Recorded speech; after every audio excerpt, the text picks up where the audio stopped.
For 3 years, I've been populating my world of Aegis with interconnected stories of mechs, creatures, human characters, and more. In today's build, I'll be going back to my channel's roots, hand-making and kit-bashing everything from model scraps and household junk, while telling the story of the X2 automecha from my recent novel.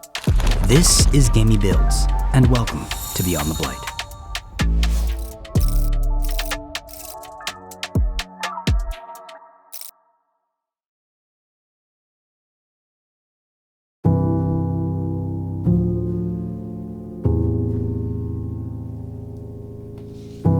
I've recently been inspired by the art of Daniel Hahn, commonly known by his moniker Daytoner. He has a unique approach to designing mechs, favoring smooth, organic shapes and textile materials like this stretched upholstery not usually seen on mechs. I wanted to mix Daniel's aesthetic with my own style to build an original mech, so I got to work conceptualizing, which meant first rediscovering the pieces I had on hand. I knew early on that I wanted the subject of this build to be the X2 soldier unit featured in my recent novel, The Children of Aegis. If you didn't already know, I released my first novel this summer, and you can find links to purchase it in this video's description. Without giving too much away about this mech, which I call automecha in my world, the X2 is a specialized unit deployed exclusively by the Korseki military. To fit with the description mentioned in the book, this automecha needed to be tall and imposing, with a repulsor engine on its back to allow for anti-gravity maneuvers. When writing X2's scenes, I pictured a somewhat insectile robot, with powerful, slender limbs and a segmented torso. I began making loose pen sketches to clarify the ideas forming in my brain and see how the shapes would play against one another. This step took days, as I didn't want to rush the process, holding out hope that there was a fascinating X2 design hiding somewhere in these pieces. To further help envision how these complex forms would look bashed together, I used a kneaded eraser to stick them temporarily to one another. And finally, with an idea firmly in mind, I got to sketching on my usual 9x12 watercolor paper. This step, while not strictly necessary, is always a nice palette cleanser before and after a big project, and it affords me the opportunity to work on my drawing and watercolor skills, which, let's be honest, still need lots of work. The most challenging part of designing my X2 unit was the head. Although I eventually committed this design to paper, I wasn't really satisfied with it, feeling it was a little too overtly bug-like.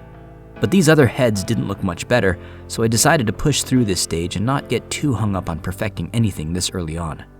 Identifying this as a problem area now, however, helped me to think about it, analyze what wasn't working, and then put it on the back burner as I focused on the rest of the build. If you're just getting started kit bashing your own models and you find yourself staring blankly at your pieces trying to figure out the next step, you're not alone. I can't stress enough just how much of a mental exercise this early stage is. As usual, after inking everything in brush tips and felt pens, I watercolored it, and this is where I ran into another potential problem. In my book, the X2 unit is described as being shiny and black. In my experience building models, however, I found that black is a tricky color to work with, as it often masks details and is difficult to film and photograph. So, while I kept to a book-accurate color scheme in this artwork, I knew I'd have to change it in the diorama, and somehow work that detail into the short story.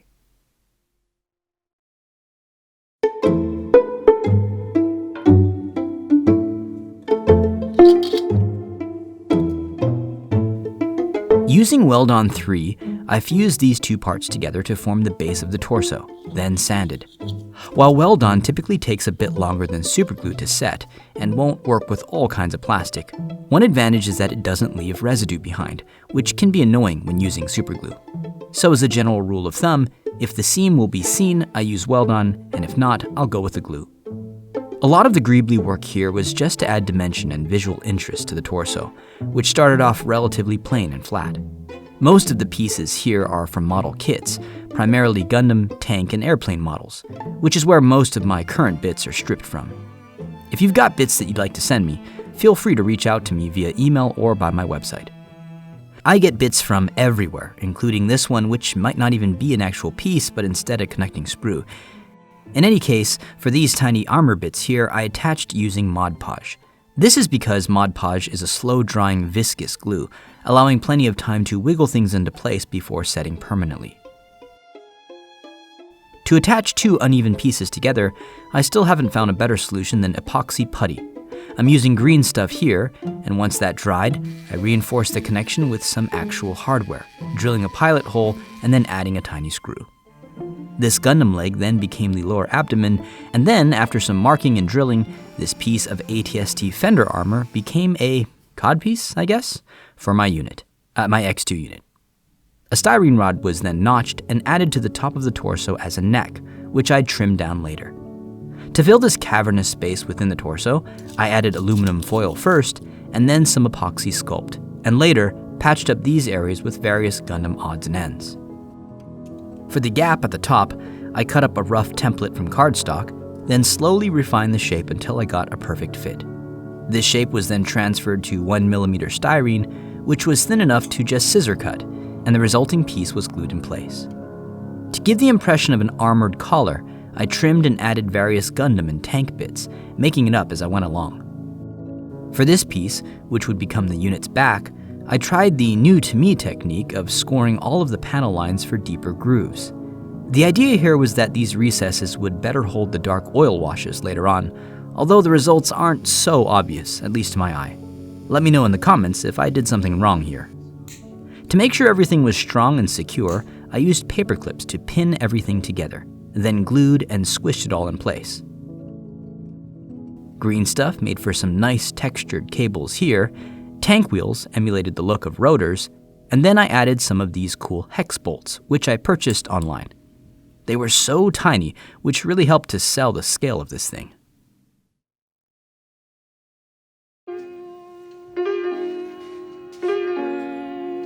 Starting with these trimmed down fuselage bits, I got to work on the thighs. To fill these hollow spaces, I trimmed down some plastic razor blade handles, filled their gaps with nested styrene rods, then plastic tubes, and attached. Some green stuff made for a rubberized seal, the back of the thighs were added, and then that green stuff was lightly sculpted. Acrylic rods filled the lower sections of the thighs, and some very thin copper wire was attached to give the illusion of a threaded pipe.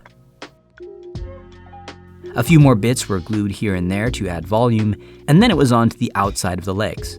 A lot of this comes down to trial and error, fitting different options into place and seeing what looks best. It can be easy to get hung up on this stage, fearing that you'll make the wrong decision, but I found that with experience, you learn to trust the process. And while mistakes are always made, most can be either fixed or covered up later. Another thing I found myself doing more frequently is planning for future stages of building by adding things like this funnel outlet, which would be a great place to stick a cable later on. A couple of years ago, I received a pack of these cool posable figures called Modibots. I turned one of them into this remote automecha, and some of the spare pieces came in handy here for ball and socket hip joints. I also thought this G.I. Joe's utility belt would provide some nice greeblies, so after carefully trimming them away, I set them aside as I needed to do a bit of epoxy work before they were ready for the legs. One thing that I love about epoxy sculpt, as opposed to other epoxy putties, is that it's water soluble until it dries, making it behave similar to potter's clay. It's useful to not just hide gaps, but also create smoother, more organic curves between pieces. Once dry, it was time to hide these seams, which meant lots of sanding. I used various grades of sandpaper wrapped around Q-tips to achieve this, then attached the utility pouches from the G.I. Joe. And then, using pegs removed from the Modibot toy, I created the ball joints for the hips. With a few more Gundam bits added as covers, and also these shaving razor covers, the thighs were done, and it was time to move on to the calves. In keeping with the theme of using shaving blades for this mecha, I nabbed a couple of old Gillette razor handles, trimmed them down, and added tank wheels for the knee joints. Once some more epoxy sculpt was used to get rid of the grooves and gaps, I sanded it all down and began affixing Gundam pieces to bulk everything out.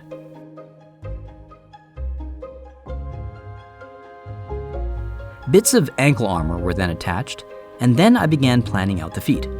I tried lots of different combinations here, moving bits around while thinking about functionality, both as an automecha in this fictional world, but also as a practical model that I wanted balanced so that it could stand on its own without the need of supports. Bits were then trimmed, sanded, and glued, using wire in the sections that would need to support the bulk of the weight. In the past, I would have just lathered this up with tons of superglue, but I found that for the sake of longevity, adding this practical hardware is always a smart move. To further strengthen the ankles, and for the appearance of functionality, I decided to add some hydraulic pistons, which I made from tiny cut segments of brass rods. And finally, to give the ankles a rotation point, I added these bits of baby bottle tops and airplane wheels. Lastly, to attach the calves and thigh segments, I drilled holes with my Dremel and added short lengths of 2mm armature wire. With the torso and thighs held in place with alligator clips, I could then insert the knee wires, add epoxy sculpt, then sculpt in the desired details.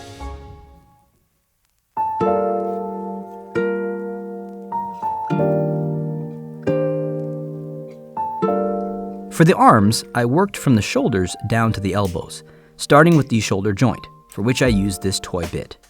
Once some brass rods were connected to reduce flex, and yet more Modibot ball joints were stuck on to attach the arms, I glued this piece to the back, then moved on to the arms, which were based on these Gundam guns.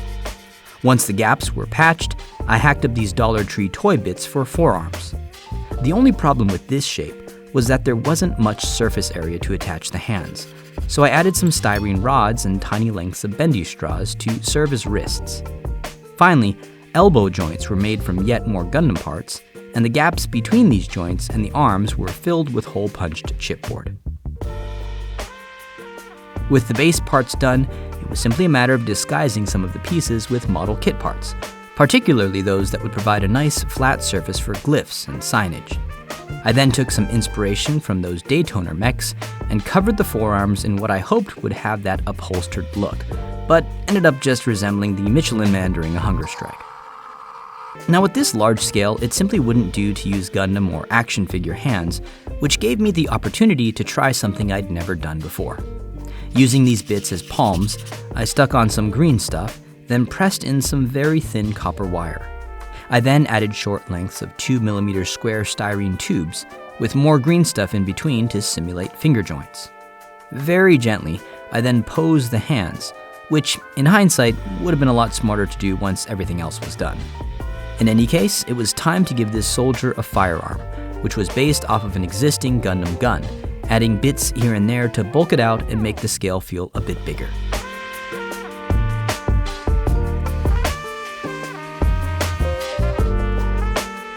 With that done, palm pads were added to the hands for a snugger fit. With all the main parts done, I went back and added more details, like the repulsor vest mentioned in the novel, which allows the X2 unit to hover in the air. This was made from tank treads and other odds and ends.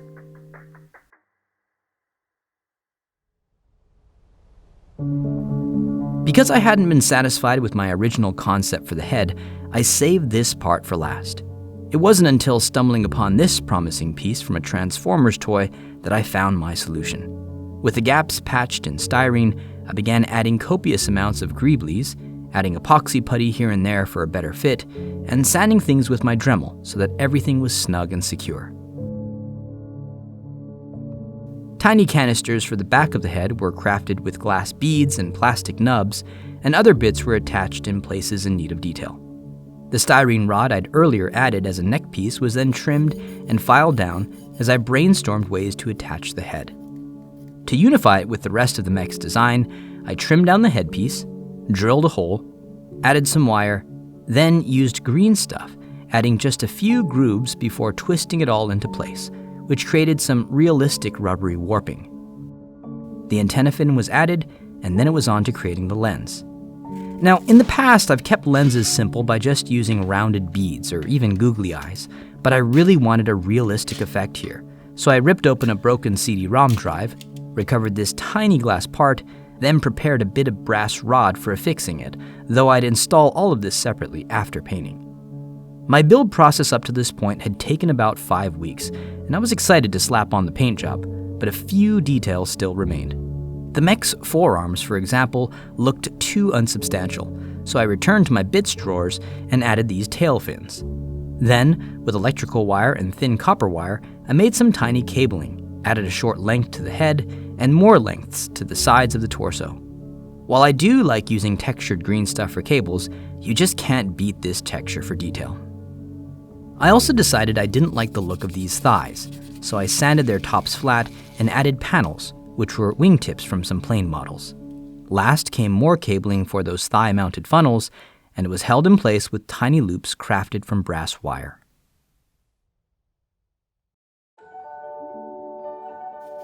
To prep everything for priming, I created this little cardboard stand, jabbed in some alligator clips mounted to kebab skewers, then clipped in all of my X2 unit's many pieces. By leaving them in the sun for an hour, I warmed up a couple of cans of cheap hardware store rattle can paint to thin the consistency, then gave everything a fine coat of brown for the underlayer of color. This is always such an exciting step in kit bashing, so I took some quick pictures to update my patrons, then got working on the base. This MDF wood was a cheap decorative thing from the dollar store, but I wanted to try something new: reinforced concrete. I first framed everything by gluing strips of cardboard to the wood base, then mixed up some plaster, water, sand, and Mod Podge and poured it in.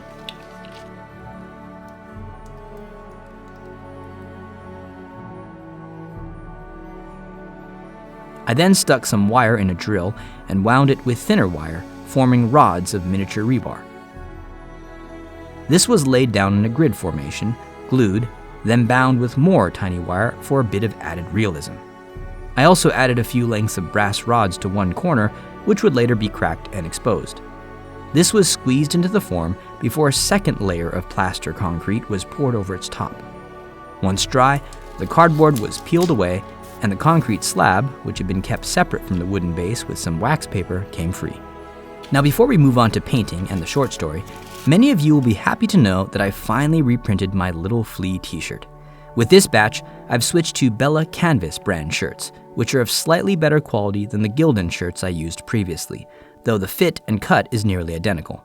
You can grab one at gameybuilds.com, where I've also stocked up on these signed and monogrammed hardcover novels, the first from my Beyond the Blight series.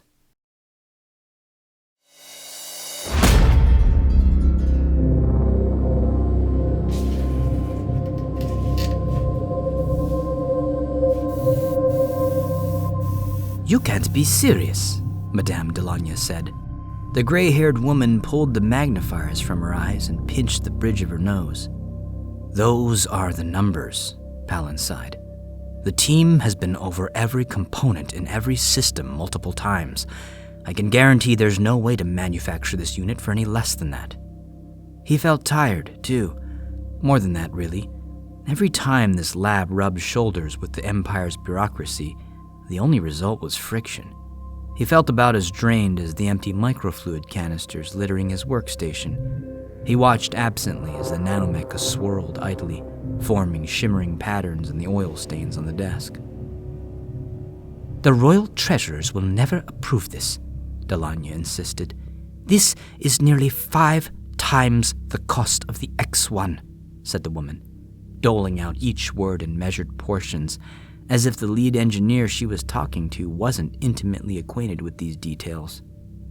And yet, something flickered behind her gaze that was at odds with the words she spoke. It did not take Palin long to decipher it. Madame Delanya, this liaison from the Treasury, wanted to be convinced. She wanted reasons to approve this round of funding for the lab.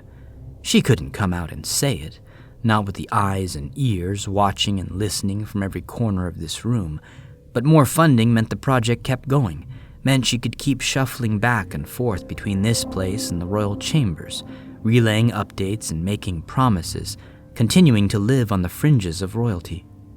If the woman wanted reasons, Palin would give it to her. "X2 is a bit of a misnomer," Palin said, feeling some of the tension go out of his shoulders. "If we were being precise, we might call this unit an X3, even an X4. This is generations beyond the X1. Delonya's eyes rose from the bench, where she'd spent the last 2 hours poring over the inventory sheets and financial records.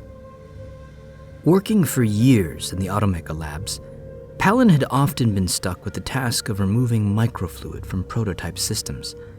Automecha microfluid was coded to detect and repair damaged components. Chipped rotors or leaky fluid lines could be detected, and the nanomecha would swim through the fluid stream, branching into complex carbon or metal structures, patching the holes and chips, keeping the automecha at a near optimal state until a full maintenance regimen could be arranged. But sometimes, microfluid had to be flushed from a unit, and not all of it came willingly. Some had to be manually coaxed from recesses and crevices with electrical impulses designed to mimic damaged components. This was the closest Palin had ever come to the experience of a fisherman, until now. The lure just needed a bit more polish, and besides, this fish was looking for a hook.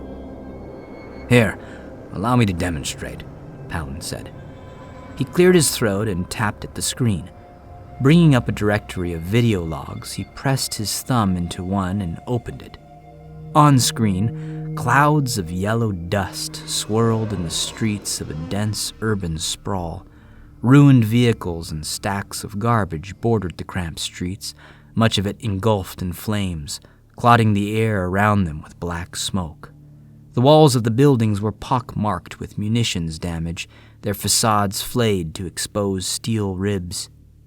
The view on the screen began from overhead, but swiftly descended, penetrating the aerial particulates to reveal one of the new X2 units as it crept silently through the fray.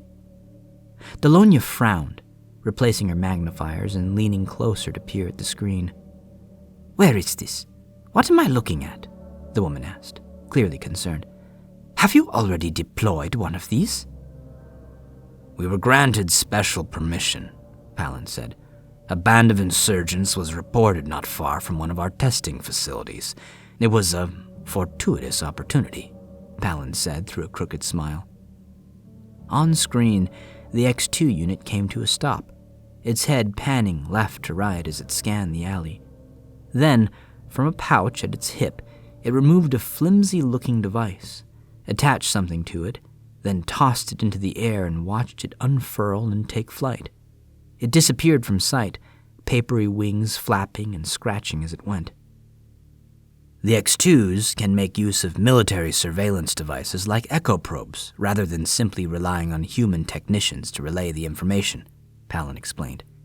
"This means that, in theory, you could replace an entire squad with one unit." Delonia said nothing, but her eyebrows had inched farther up on her forehead. From somewhere within the building now came the muffled disarray of small explosions as the occupants worked to quickly disable the surveillance probe. Next, a loud popping noise, followed by a low and constant hiss. "What are we hearing?" asked the liaison. "Tear gas. The X2 attached it to the probe before sending it in. Not pre-programmed behavior. It innovated." Delonia gave the man a look before returning her attention to the console.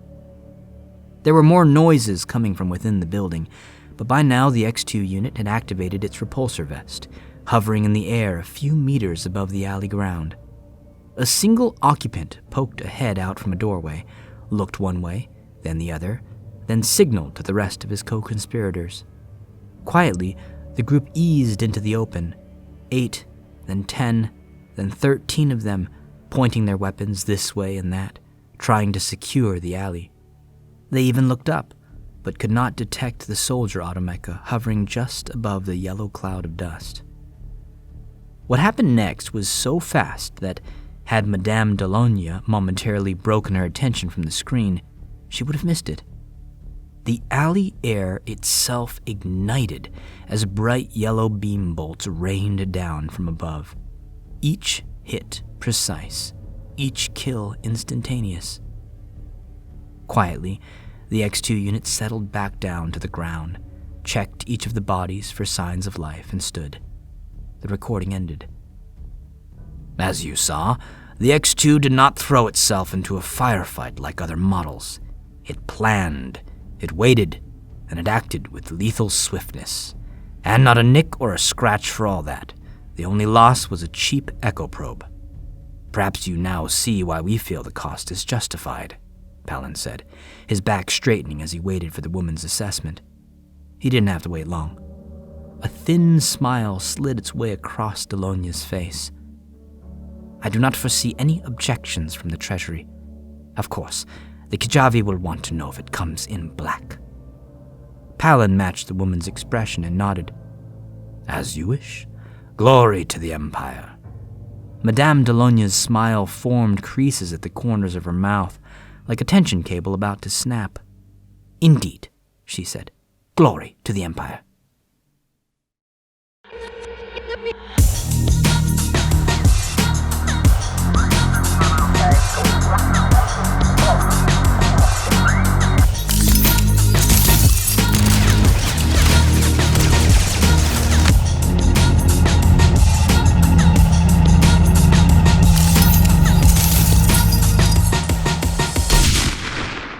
Insurgents neutralized. Thank you all so much for watching. And if you've already purchased a copy of my book, The Children of Aegis, your support means everything. For those who've left reviews on Amazon and Audible, I greatly appreciate it, as your feedback is helping new readers to discover the book and this channel. Thank you, thank you, thank you. And until next time, this is Gamey Builds. Over and out.